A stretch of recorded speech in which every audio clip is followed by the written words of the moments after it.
ఓం శ్రీ మాత్రే నమః. ఓం శ్రీ గురుభ్య దేవాయ నమః. కొండ దేవతలకు, కోయ దేవతలకు, వనదేవతలకు, సమ్మక్క సారలమ్మ తల్లులకు, ముక్కోటి అమ్మవార్లకు శతకోటి వందనములు, పాదాల నమస్కారములు. నేను మీ శ్రీ ఆదిగురు నరసింహారాజు సిద్ధాంతి గారిని. ఈరోజు నాడు శ్రీ క్రోధినామ సంవత్సరం డిసెంబర్ నెల కర్కాటక రాశి వారికి రాశి ఫలములు ఏ విధంగా ఉన్నాయి, వీరికి అద్భుత ఫలితాలు ఉన్నాయా, మిశ్రమ ఫలితాలు ఉన్నాయా, వీరికి జరిగే మంచి ఏమిటి, చెడు ఏమిటి, విద్య, వ్యాపార, ఆరోగ్య, వివాహ, భార్యాభర్తల, సంతాన రంగాలలో ఉన్న ఏ విధానంలో ఉన్నవారికి ఏ విధానంగా వర్తిస్తుంది అనే విధానము, దానికి మీరు చేయాల్సిన పరిహార మార్గము, అన్ని విషయాలు కూడా ఈ వీడియో ద్వారా మీకు తెలియజేస్తాము. ముఖ్యంగా ఈ రాశి వారికి వ్యాపారస్తులకు అనుకూలంగా వర్తిస్తుంది. వ్యాపారస్తులు, వ్యాపారం చేసే వాళ్ళకు, వారు చేసే వ్యాపారంలో పెట్టిన పెట్టుబడులకు అతి లాభాలు, వీరికి భారీ లాభాలతో ఆనందమైన జీవితం గడిపే మార్గము ఈ రాశి వారికి వర్తించే మార్గము చాలామందికి ఉంది. 100లో 90 మందికి వ్యాపారస్తులకు, ఈ 100 రాశిలో కర్కాటక రాశితో ఉన్న 100 మందిలో 90 మంది రాశి కలిగిన వారికి, 90 మంది వ్యాపారస్తులకు బ్రహ్మాండముగా వర్తించే మార్గము ఈ రాశి వారికి కనబడుతుంది. వ్యాపారములో వీరు ఎప్పటి నుంచో నష్టాలతో, మిశ్రమ విధానాలతో, ఎక్కువ లాభాలు లేకుండా బాధపడుతున్న వారికి ఈ రాశి వారికి నెలలో భారీ లాభాలతో, అనుకూలంగా అన్ని విధానాలుగా వీరికి సంతోషం ఏర్పడే మార్గము కనబడుతుంది. ముఖ్యంగా నూతన వ్యాపార ప్రయత్నాలు చేసేవారికి, వ్యాపార ప్రయత్నం చేద్దాము, వ్యాపార రంగంలో దిగుదాము అనుకునే వారికి, వీరికి అద్భుతంగా ఈ రాశి వారికి నెలలో వీరు పెట్టే ఫస్ట్ నెల అయినా, వీరు పెట్టే మొదటి వ్యాపారం అయినా కూడా వీరికి అద్భుతంగా కలిసి వచ్చే మార్గము ఈ రాశి వారికి వర్తిస్తుంది. అదేవిధంగా వ్యాపారంలో ధనాదాయంతో పాటు కొంతవరకు ఇతరుల ద్వారాగా, ఇతరులు స్నేహితం ద్వారాగా కొన్ని దెబ్బలు తినే మార్గం కూడా కనబడుతుంది. కొంతమంది వలన కొన్ని సమస్యలు, కొన్ని బాధలు పడే మార్గము ఉంది. ఇతరుల నుంచి కొంతవరకు వీరికి సమస్యలు, బాధలు, దుఃఖాలు ఏర్పడే మార్గం కూడా కనబడుతుంది. అదేవిధంగా ఈ రాశి వారికి ఆరోగ్యపరంగా అద్భుతంగా వర్తిస్తుంది. ఆరోగ్యపరంగా కొన్ని విధానాలు, కొన్ని ఎప్పటి నుంచో దీర్ఘకాలంగా బాధపడుతున్న సమస్యలకు కూడా, ఈ అనారోగ్య సమస్యలతో బాధపడుతున్న వారికి ఈ నెలలో కొన్ని అద్భుత ఫలితాలు జరిగి వీరికి అనారోగ్యం అనేది కొంత కుదుటపడే అవకాశము కనబడుతుంది. విద్యారంగంలో చాలా వరకు అనుకూలంగా ఉంది. వీరు చదివే చదువులో, వీరు పాటించాల్సిన పాఠాలలో, వీరు చదివే విధానములో మంచి విద్యల అంగమును ప్రసాదించి వీరు అనుకున్న టార్గెట్ని రీచ్ అయ్యే అవకాశము ఈ రాశి వారికి కనబడుతుంది.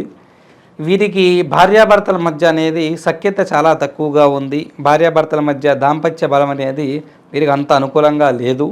అనుకూలమైన భార్యాభర్తల సంకల్పం లేదు. వీరికి కొంత గొడవలు, సమస్యలు, బాధలు, చికాకులు పెరిగే మార్గము ఉంది. వీరు అనుకోని విధానంగా కూడా భార్యాభర్తల మధ్య కొన్ని జరగరాని విధానాలు, జరగరాని పనులు కూడా జరిగే మార్గము ఉంది.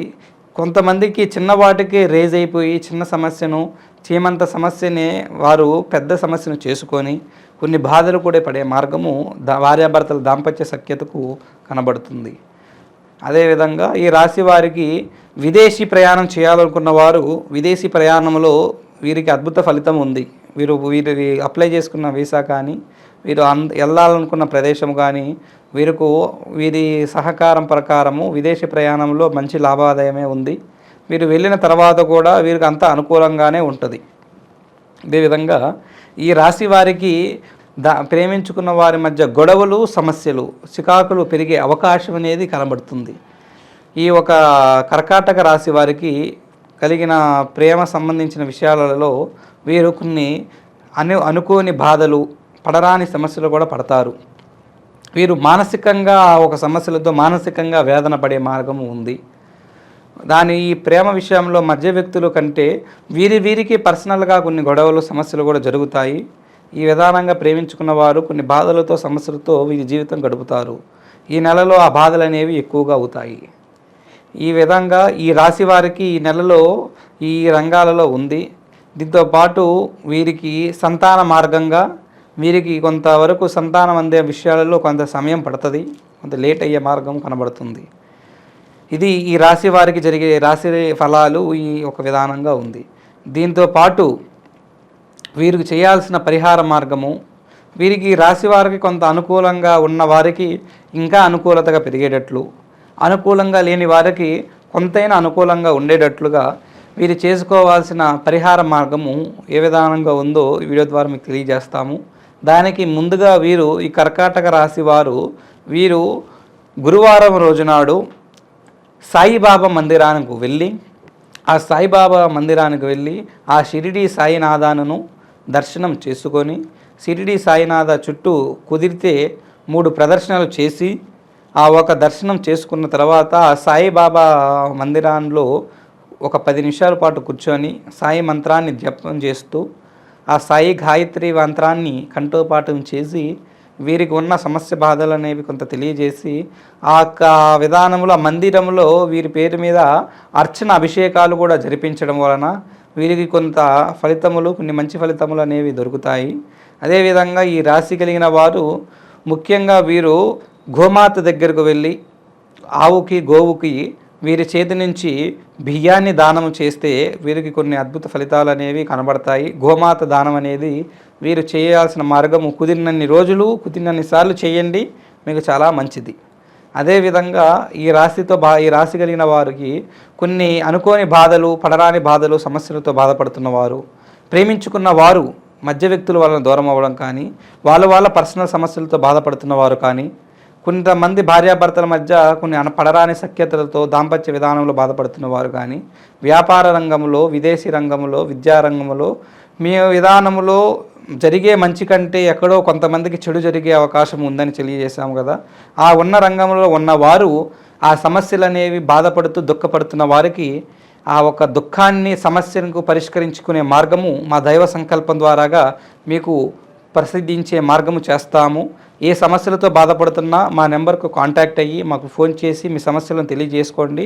మీ సమస్యలకు అద్భుతమైన పరిష్కారము, దివ్యమైన పరిష్కారము మా ఒక సంకల్పం ద్వారాగా తెలియజేస్తాను. అయితే ఈ రాశి వారికి ముఖ్యంగా మేము చెప్పిన మా నుంచి పరిష్కార మార్గం అనేది మీకు లభించే మార్గము గురించి మీరు చేయాల్సిన పని ఏమిటంటే, ముందుగా మీరు పడుతున్న బాధలు అనేవి తీర్చుకోవడం గురించి ముందు మీరు నాకు ఫోన్ చేసిన సమయంలో మీ ఒక డీటెయిల్స్, మీ ఒక పేరు కానీ, మీ వివరాలు కానీ, మీకు సంబంధించిన మార్గాలు కానీ మాకు తెలియజేసినట్లయితే దాన్ని మేము మాకు సంబంధించిన మా విధానంలో, ఆశ్రమ విధానంలో దైవ సంకల్పం ముందు, పీఠం ముందు కూర్చొని మీ సమస్యను అనేది అంజనం వేసి అన్ని విధానాలుగా పరిశీలన చేసి మీ సమస్య ఎందువల్ల వచ్చింది, దీనికి కారణం ఏమిటి, దీనికి పరిహారం ఏమిటి, మీ సమస్య తొలగిపోవాలంటే ఏం చేయాలి, ఈ విషయాలన్నీ కూడా మీకు నేను క్లియర్గా మీకు అర్థమయ్యేలాగా మీకు అన్ని విషయాలు నేను తెలియజేస్తాను. అవి విని మీ సంకల్పముతో మీ సమస్యను పరిష్కరించుకోండి. ఓం నమో నారాయణాయ నమః. శుభం.